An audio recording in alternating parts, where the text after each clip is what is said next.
হচ্ছে চাষি ভাইদের নিজস্ব অনুষ্ঠান কিষাণ বাণী।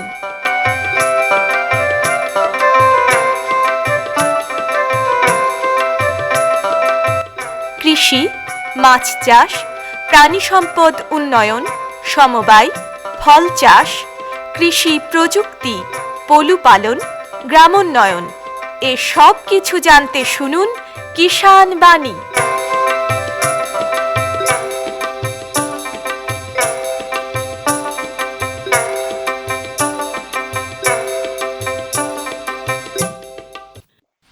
শ্রোতা বন্ধুদের অনেক অনেক প্রীতি ও শুভেচ্ছা জানিয়ে শুরু করছি ভারত সরকারের কৃষি ও কৃষক কল্যাণ মন্ত্রকের কৃষি সহযোগ ও কৃষক কল্যাণ দপ্তরের সহায়তায় অনুষ্ঠান কিষাণ বাণী।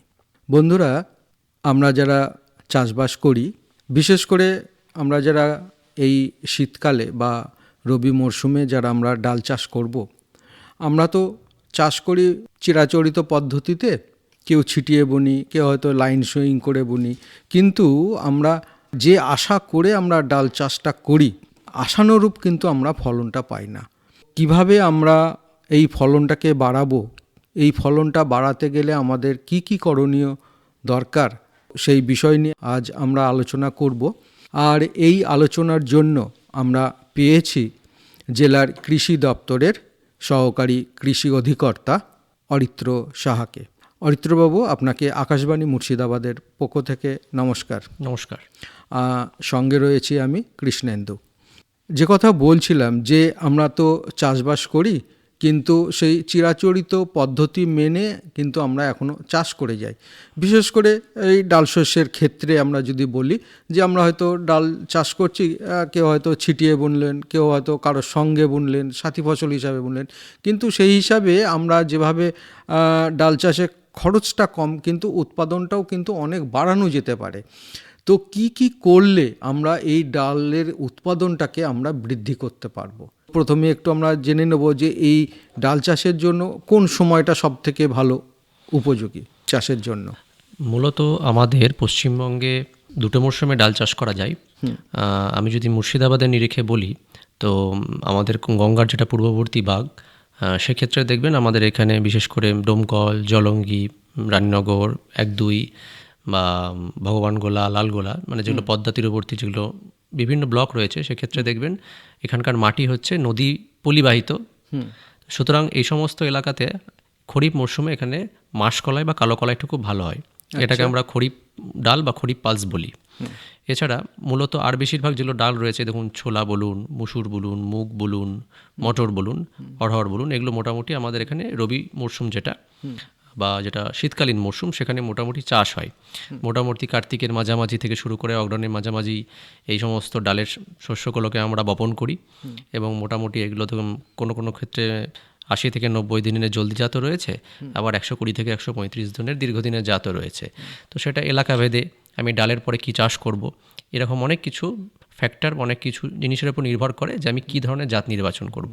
তো মোটামুটি আমরা ধরুন এখানে শীতকালীন বা রবি মরশুমে আমরা মোটামুটি আমাদের যেগুলো ধান বা গমের বদলে আমরা বিকল্প ফসল হিসাবে মুসুরি, ছোলা, মটর, এগুলোকে আমরা অবশ্যই চাষিদেরকে আমরা পরামর্শ দিই এগুলো অবশ্যই করুন।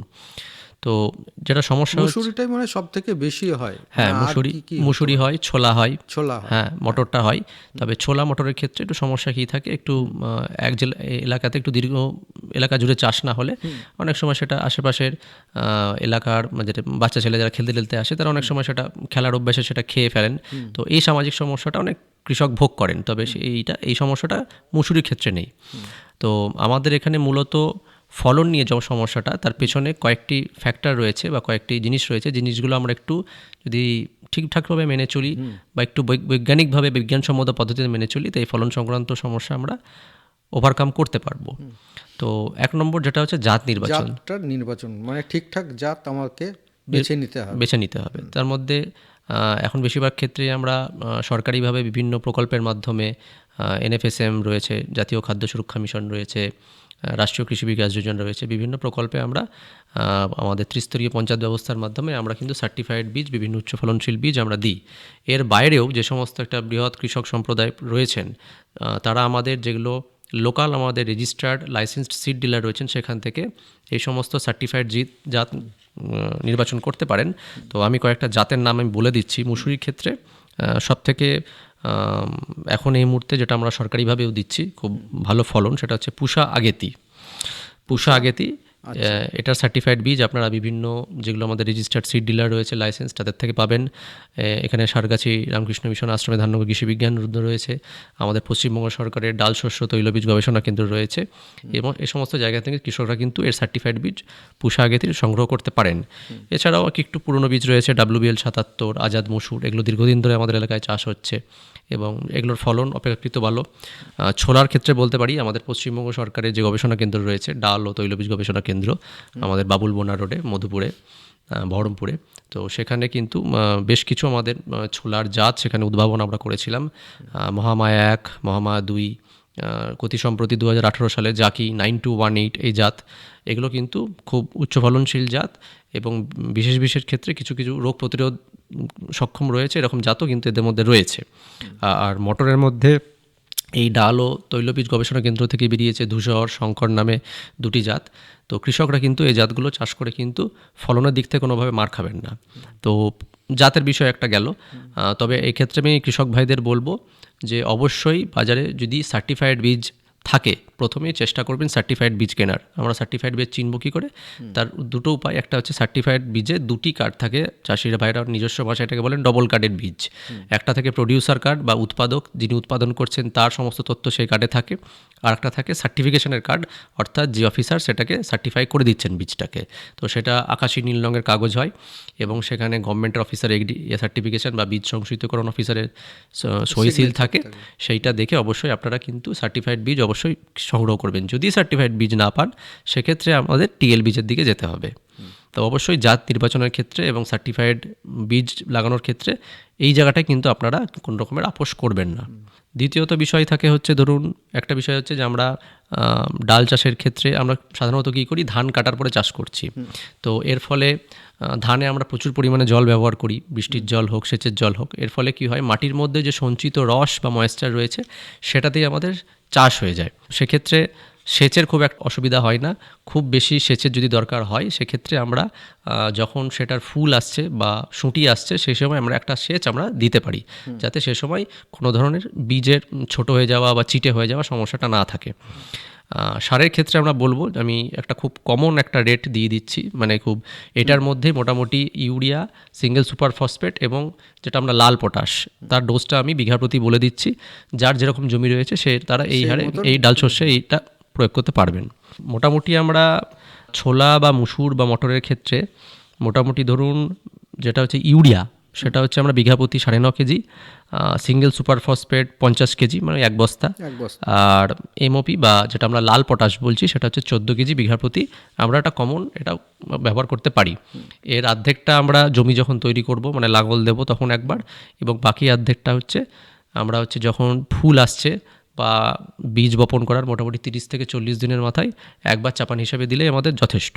তবে এক্ষেত্রে আমি বলি, ডাল শস্য বা তৈলবীজ চাষের ক্ষেত্রে যেটা আমরা সবথেকে বেশি অবহেলা করি, যেটা সম্পর্কে কৃষক ভাইদের এখনও কোনো ক্ষেত্রে একটু অনীহা রয়েছে, সেটা হচ্ছে অনুখাদ্য প্রয়োগ। ডাল শস্যের ক্ষেত্রে কিন্তু অনুখাদ্য অতি অবশ্যই জরুরি, বিশেষ করে যেটা হচ্ছে বোরন এবং মলিবডেনাম, এই দুটো অনুখাদ্য অবশ্যই ডাল শস্যের ক্ষেত্রে ব্যবহার করতে হবে।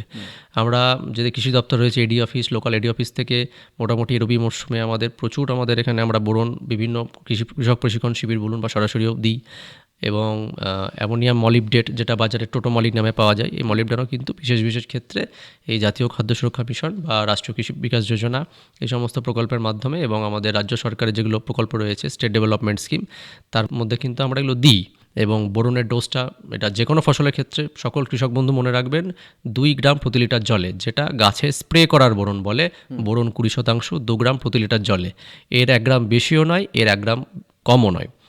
আর যেটা মলিবডেনাম বা অ্যামোনিয়াম মলিবডেট যেটা বাজারে টোটোমলি নামে পাওয়া যায়, সেটা মোটামুটি আমাদের 1/2 গ্রাম প্রতি লিটার জলে কিন্তু একসাথে আমরা বোরন বা মলিবডেনাম কিন্তু স্প্রে করতে পারি। এবং এটা কখন স্প্রে করব? বোরন আমরা চেষ্টা করব সবসময় 21 থেকে 28 দিনের মাথায়, আর একবার 42 দিনের মাথায়, এবং মলিবডেনাম হচ্ছে 42 দিনের মাথায় বীজ বপন থেকে হিসাব করে ঠিক 42 দিনের মাথায়, ঠিক যেমন আমার ফুল আসবে তার আগে আমাকে স্প্রে করতে হবে। এর ফলে কী হবে? শুঁটি মোটা হবে, শুঁটিতে বীজের সংখ্যা বেশি হবে, গাছের মধ্যে রোগ প্রতিরোধ ক্ষমতা বাড়বে, এবং আমাদের যে ফলনের সমস্যাটা কিন্তু সেটাই হয় যে আমরা ইউরিয়া বা সিঙ্গেল সুপার ফসফেট বা লাল পটাশ যে হারে ব্যবহার করি তার সাপোর্টে কিন্তু আমরা অনুখাদ্যটা একদমই ব্যবহার করি না। এই অনুখাদ্যের অভাবের জন্য কিন্তু একটা ফলনে আমরা বিশাল বড় মার খাই। এবং আরেকটা ডাল শস্যের ক্ষেত্রে আমি বলে দিতে পারি, মোটামুটি 30 থেকে 40 দিনের মাথায় বীজ বপন থেকে যদি 2% হারে একটা ডিএপি স্প্রে করেন, সেক্ষেত্রেও কিন্তু আমাদের গাছের উৎপাদনের ক্ষেত্রে কিন্তু একটা আমরা বড় ধরনের কিন্তু একটা সমস্যা থেকে আমরা উঠে আসতে পারবো। এই একটা বিষয়। এবং আরেকটা বলে দিই, জাত নির্বাচনের পরেই আমরা বলা উচিত ছিল, সেটা হচ্ছে বীজ শোধন। ডাল শস্যের ক্ষেত্রে একটা জিনিস বলবো যে ডাল শস্যের আমাদের একটা বিশেষ ধর্ম রয়েছে যে কোনো ডাল গাছের, যে ডাল গাছে দেখবেন আমাদের নাইট্রোজেন ঘটিত সার কম লাগে। তার কারণ হচ্ছে ডাল গাছে যেটা গোড়া বা শিকড়, সেখানে অর্বুদ বলে একটি গুটি থাকে যার মধ্যে বাতাস থেকে নাইট্রোজেন সংশ্লেষণ করতে পারে বা বাতাস থেকে নাইট্রোজেন টেনে মাটিতে দিতে পারে এমন কিছু উপকারী জীবাণু সেখানে রয়েছে, যেটার নাম হচ্ছে রাইজোবিয়াম। এই রাইজোবিয়াম বা কালচার এটাও আমরা কিন্তু এরিয়া অফিস থেকে বিনামূল্যে কৃষকদেরকে বিতরণ করি। ডাল শস্য বীজ শোধনের আগে একটাও তো আমরা ছত্রাকনাশক দিয়ে বীজ শোধন করব। ছত্রাকনাশক দিয়ে বীজ শোধন করার মোটামুটি 20 থেকে 22 দিন পরে, অর্থাৎ বিষের এফেক্টটা যখন কেটে যাবে, তখন আমরা কিন্তু এই রাইজোবিয়াম কালচার দিয়ে কিন্তু শোধন করব। তো একটা জিনিস মাথায় রাখবেন যে মটর বা ছোলা বা মুসুর প্রত্যেকটা ডালের ক্ষেত্রে কিন্তু রাইজোবিয়ামের কালচার আলাদা। তাহলে এডি অফিস থেকে নিতে গেলে কিন্তু বলতে হবে যে আমি কী চাষ করব, অর্থাৎ 3টের ক্ষেত্রে 3টে রাইজোবিয়াম জীবাণুর কিন্তু জাত আলাদা। তো আমাকে সেইভাবেই জাত নির্বাচন করতে হবে। এবং রাইজোবিয়াম কালচার দিয়ে আমি বীজ শোধনটাও কীভাবে করতে হবে বলে দিই। চেষ্টা করতে হবে আমরা যে ভাত খাই, ভাতের মাঠটা রেখে দিতে, এবং ভাতের মাঠটা বীজে মাখিয়ে এবং সেখানে আর কালচারটা একসাথে মাখিয়ে 15 থেকে 20 মিনিট ছায়ায় শুকিয়ে তারপর সেই বীজটাকে বপন করতে হবে। এর ফলে যে এখানে যে আর জীবাণুটা রইল, সে জীবাণুটা মাঠে বা মাটিতে যখন পড়বে তার বংশ বিস্তার হবে এবং সে বাতাস থেকে নাইট্রোজেন সংশ্লেষণ করবে, মাটিতে দেবে। সেই জন্য আমাদের ডাল শস্যের ক্ষেত্রে নাইট্রোজেন ঘটিত সারের ডোজ সবথেকে কম হয়। বীজ শোধন অবশ্যই করতে হবে। এবং জাত নির্বাচন নিয়ে আমরা আলোচনা করব।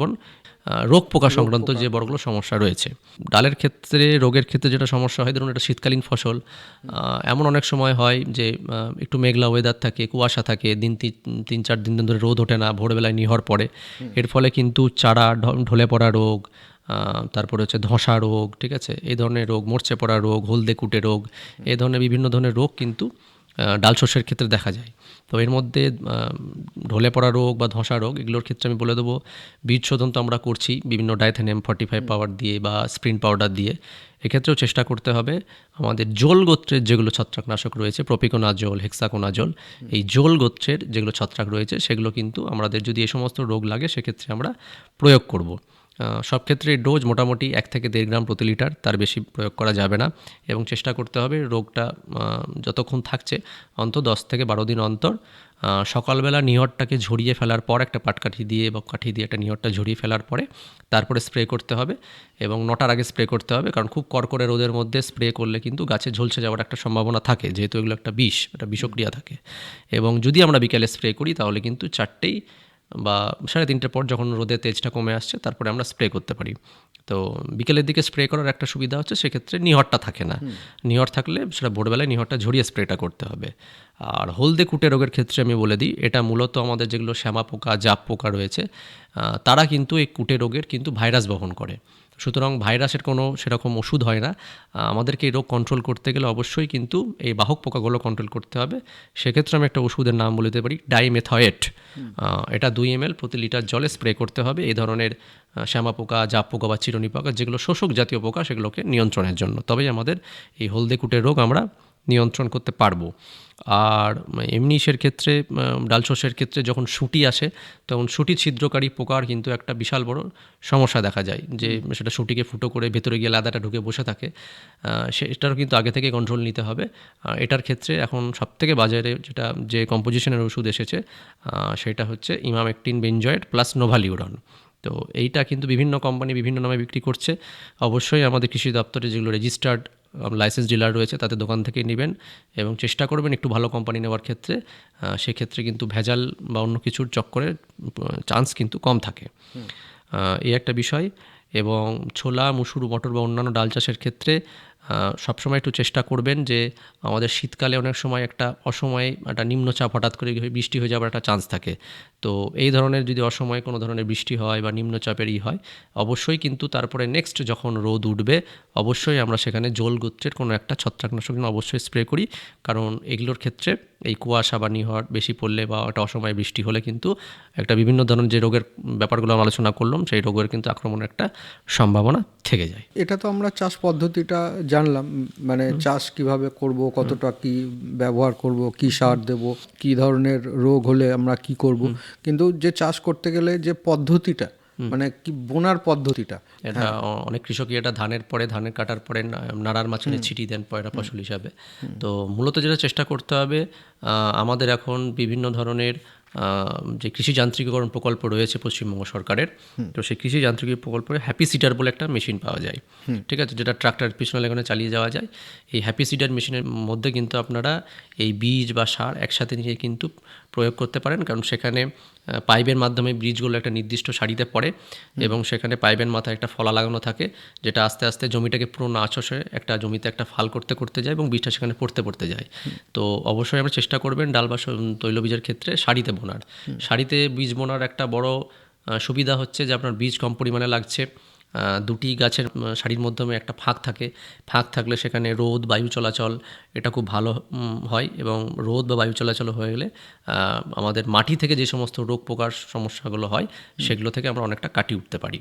তো অনেক ক্ষেত্রে চাষিদের একটা বক্তব্য থাকে যে আমাদের কী দিয়ে বুনবো, তো এই হ্যাপি সিডার মেশিন আপনারা কিনতে পারেন, বা আমাদের এখানে কৃষি যান্ত্রিকীকরণ যেটা প্রকল্প রয়েছে তার আন্ডারে কাস্টম হায়ারিং সেন্টার বা ফার্ম মেশিনারি ব্যাংক ইত্যাদি বিভিন্ন বড় বড় স্কিম করার জন্য ব্যাংক লোন থেকে নিয়ে স্কিম করার সুবিধা আছে। সেখানে আমাদের 40% থেকে 80% অবধি সাবসিডিও রয়েছে।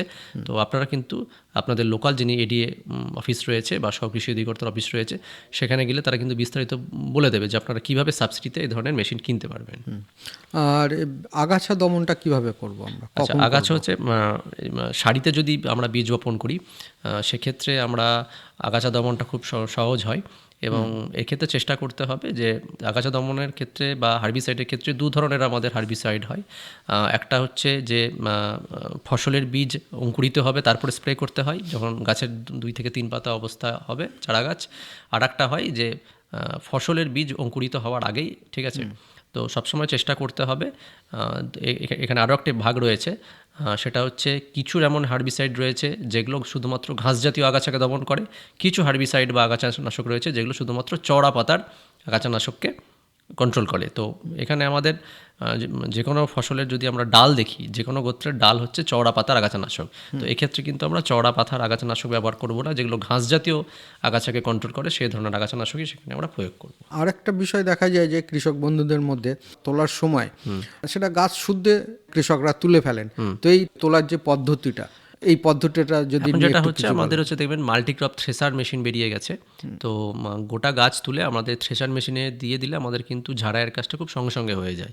তো আগে যেটা করতেন যে অনেকে গাছের লগির ওপরে বা গাছের গুঁড়ির ওপরে পিটিয়ে অনেকে ডাল শস্য ঝাড়াই মারাই করতেন, এখন সেটা আমাদের যেটা মাল্টিক্রপ থ্রেসার মেশিনের মাধ্যমে এটা ঝাড়াইটা সুবিধা হবে।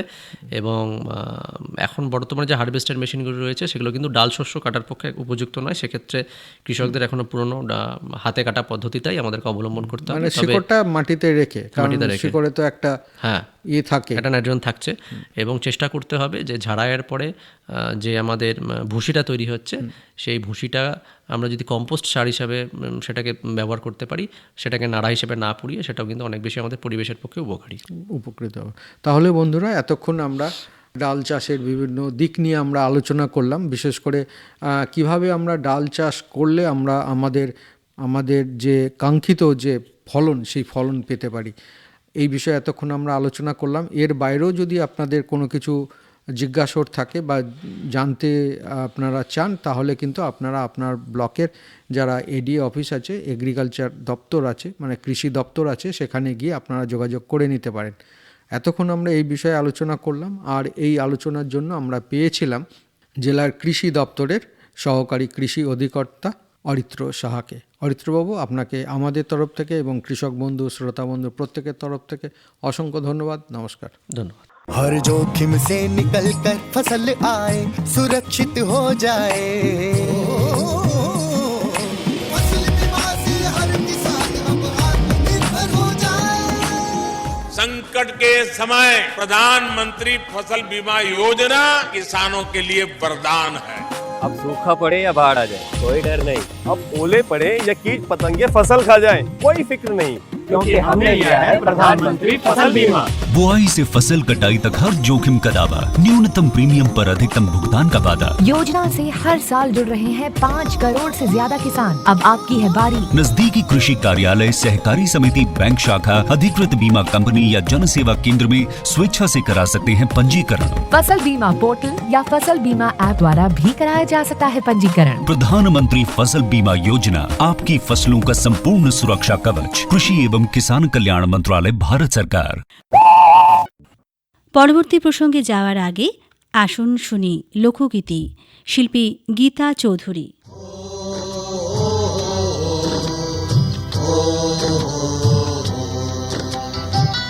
পাকা চোখের চাহনিতে, পাকা চোখের চাহনিতে বুকে মারলি তীর দিয়া, হায় হায় বুকে মারলি তীর দিয়া, হায় বুকে মারলি তীর দিয়া। ও বন্ধু আমায় করলাই কি, তোমার প্রেমের ফান্দ জড়াইলাই। ও বন্ধু আমায় করলাই কি, পাকা চোখের চাহনিতে, পাকা চোখের চাহনিতে বুকে মারলি তীর দিয়া, হায় বুকে মারলি তীর দিয়া, হায় বুকে মারলি তীর দিয়া। ও বন্ধু আমায় করলাই কি, তোমার প্রেমের ফান্দ জড়াইলাই। ও বন্ধু আমায় করলাই কি।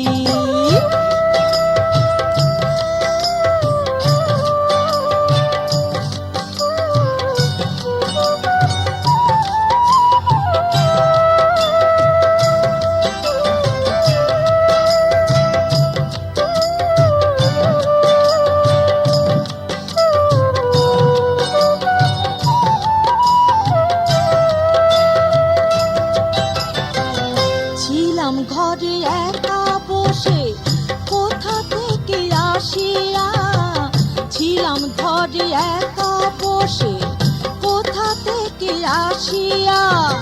মনটাই আমার চুরি করে, মনটাই আমার চুরি করে তুমি গেলে চলিয়া। ও বন্ধু আমায় করলাই কি, তোমার প্রেমের ফান্দ জড়াইলাই। ও বন্ধু আমায় করলাই কি।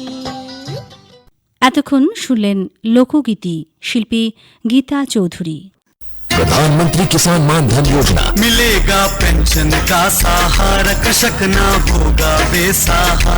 जुड़ेगा खुशियों से नाता, कटेगा सुख से बुढ़ापा।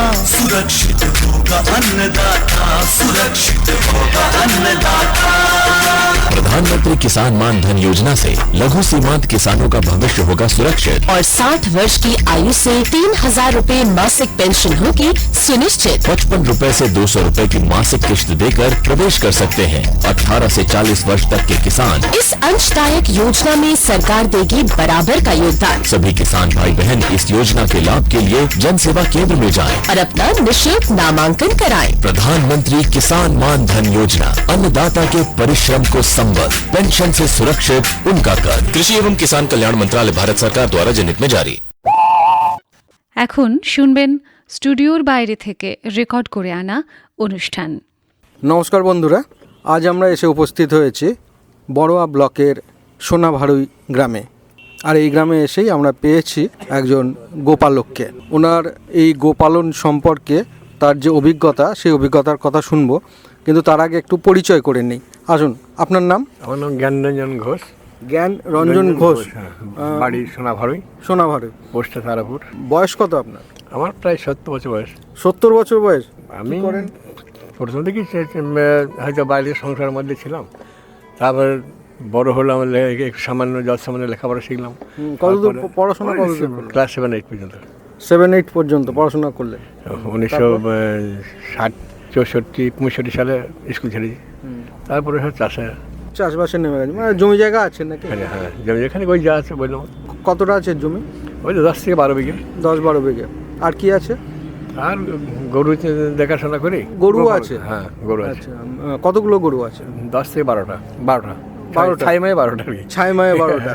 আচ্ছা, এই যে 10-12টা যে গরুর কথা বলছেন, এগুলো কি মানে আমাদের দেশীয় না দেশি না ওই দেশি পেটে বিদেশি ক্রস সংকর জাতের? মানে কি জার্সি না? জার্সি 2-3 রকম আছে। কি আছে? গিরি আছে, যে লাল গিরি আছে, গিরি আছে, সাদাও আছে। সাদা বলতে? সাদা ওই জার্সি সাদা হল, সে মন্ডলে ছোট ছোট সিং, ওই নারী মতন, সেইগুলো আছে। সেইগুলো আছে। হ্যাঁ, 3 রকম আছে। 3 রকমের আছে। তো মানে দুধ কতগুলোতে দিচ্ছে? দুধ 4টেতে দেয়। 4টেতে? 5টাতে দেয়। 5টাতে দুধ দেয়? মানে কি দুবেলা দুধ দেয় না? দুবেলাই দেয়। একটা সব বয়স হয়ে গেছে, 7 মাস 8 মাস করে হয়ে গেল। এখন একটাই দুবেলা দেয়। একটাই দুবেলা দেয়, আর বাদ বাকিগুলো একবেলা করেই দেয়। আর সব কি মানে ওই 7-8 মাস করে? 7-8 মাস করে, হ্যাঁ, 7-8 মাস হয়ে যায়। 4 মাসের নিচে নাই। 4 মাসের নিচে। এগুলো তো বিয়ান হয়নি মনে হয়? না, এবার বিয়ে হবে। আবার বিয়ে হবে মানে গর্ভ হয়ে আছে। গর্ভ হয়ে আছে, সেটাই বলছি। মানে এখন গর্ভে আছে আবার? আচ্ছা, আবার দুধ দিচ্ছে। দুধ দিচ্ছে যারা গর্ভ বেশি দিন আছে তাহলে একবার দুধ দিচ্ছে, আর যে অল্প দিনে গর্ভ আছে সে 2বার দিচ্ছে। এখনো 2বার দিচ্ছে। কোন গরুটাই বেশি দুধ দেয়? মানে জার্সিতে দেয়? 3 রকমইতে 19-20 সব দেশি ক্রস আছে তো। আর সাথে লালটাই গিরিটাই একটু বেশি দেয়। গিরিটা একটু বেশি দেয়। তারপর আরেকটা আছে ওই যেটা ছোট সিং, অথচ দেহ মোটা, ওটাও 7 কেজি 8 কেজি পর্যন্ত দেয়। 7 কেজি 8 কেজি মানে একবারে দেয় না? দুবারে। 8 কেজি দুবারে দেয় না, 2বারে দেয়। 1 কেজি একবারে দেয় না। মানে এটা কি এখন কি? এটা দিচ্ছে ওই যেটা 7-8 কেজি দুধের মধ্যে আছে, সেটা ওই এবারে কি একটা গরু বিচে দিয়ে কিনেছিলাম তো সে বাইরে, সেটা ওই ছোট সিং আর গিরি রঙের রং, এরকম একটাই কেন? আর সব বাড়ি মানে বাড়িতেই বড় হয়ে যায়, বাড়িতেই বাচ্চা হয়ে যায়, বাড়িতেই বাচ্চা হয়ে যায়, বাড়িতেই বড় হয়ে যায় দুধ দিচ্ছে। না, যে ধরুন যে গরুগুলো এখন দিচ্ছে সেগুলো কবে আনে? 2 বিয়ান না 2 বিয়ান 3 বিয়ান 4 বিয়ান, বেশি 4 বিয়ান আছে, 4 থেকে 5। আর এরপরে যখন 7-8 বিয়ান তখন কি পাল্টাই করবো? তখন বিক্রি করে দেন নাকি? তাই কি রাখবে কোথায়? গো পালন রাখতে পারলে তো ভালো। যা গো মাথাকে যেমন মায়ের নিজের মাথাকে যেমন রাখা হয়, তেমন তাদের রাখার দরকার। তার মানে আপনার গরু থেকে তো একটা ভালো প্রফিট আছে, রোজগার আছে। আর 3 ভাগের 1 ভাগ ওরা খাবে, 2 ভাগ থাকবে। 2 ভাগ থাকবে। তো আপনাকে যে খাওয়াচ্ছে, আপনাকে যে পয়সা দিচ্ছে, তাকে কিভাবে রাখেন? তাকে যত্নটা কিভাবে করেন? যত্ন রাখলে আমাদের চাষির লোক তো, সেরকম গোলটাও হয়তো একটু ফাঁকা করেছি, বা চালাও একটু ফাঁকা করেছি। তখন সেটাই আমি পরিষ্কার পরিচ্ছন্ন রাখতে হয়, স্নান করাইতে হয়, পরিষেবাটা ওদের করতে হবে। পরিষেবাটা কেমন? পরিষেবাটা ভোরে উঠে ওদের বাইরে বের করতে হয়। না, আমি বলি আগে যেমন আমরা দেখতাম গোয়াল ঘরে এতটা কাদা ছিল, পরিষ্কার থাকতো না। আমাদের দেশীয় যে আগে এখন একটু পরিবেশ হয়ে গেছে। আগে মাটির খাটতে হচ্ছে বেশি, এখন একবার করলে হয়তো আর খাটতে হচ্ছে না, আর খাটতে হচ্ছে। এই ব্যাপার। ওরা তো ওদেরকে তো একটু বেশি যত্ন করতে হয়। ডেলি স্নান করালে আরো ভালো। হ্যাঁ, আর গায়ে ময়লা, নিজের গায়ে যেমন ময়লা থাকলে কিরকম করে, তেমনি ওদের আছে। কিছু গোয়াল ঘরটা কি পাকা নাকি? পাকাই করে, মেঝেও পাকা, ড্রেনেজ সিস্টেম আছে। ড্রেন এমন করা আছে, এই ঠিক 4 ধারে গরু আছে, মাঝখানে পাশে এরকম এসে জমা হয়েছে বাচ্চা। তো আচ্ছা, শুনেছি তো গরুর নাকি মুখে দুধ, মানে খাওয়াতে হবে। ওকে ভালো খাওয়ালে নাকি ও ভালো দুধ দেয়। তো খাওয়ানটা কি গরুকে? খাওয়ান কি? ভাত, খড়, ঘাস, এরকম। তো এতগুলো গরু আছে, তো ঘাস তো কিনে খাওয়ানো সম্ভব? ঘাস কিনে খায় না, যখন শুনুন কাটতে যারা পারে তারা কেটে খাওয়ায়, আলে নিজের ওই আমার কাঁচা ধান কিছু খাওয়াই, তা এক সময় তা আবার গোমা লাগাই, খাওয়ানোর জন্য কিছু ঘাস চাষ করেন? ঘাস চাষ করি, গমা চাষ করি। গমাটা করেন। বেশ, আপনার গোপালন সম্পর্কে আমরা অনেক কথাই জানলাম। এর জন্য আমাদের তরফ থেকে এবং আমাদের যারা শ্রোতা বন্ধু, যারা কৃষক বন্ধু রয়েছে, তাদের তরফ থেকে আপনাকে অসংখ্য ধন্যবাদ। নমস্কার। এতক্ষণ শুনলেন স্টুডিওর বাইরে থেকে রেকর্ড করে আনা অনুষ্ঠান।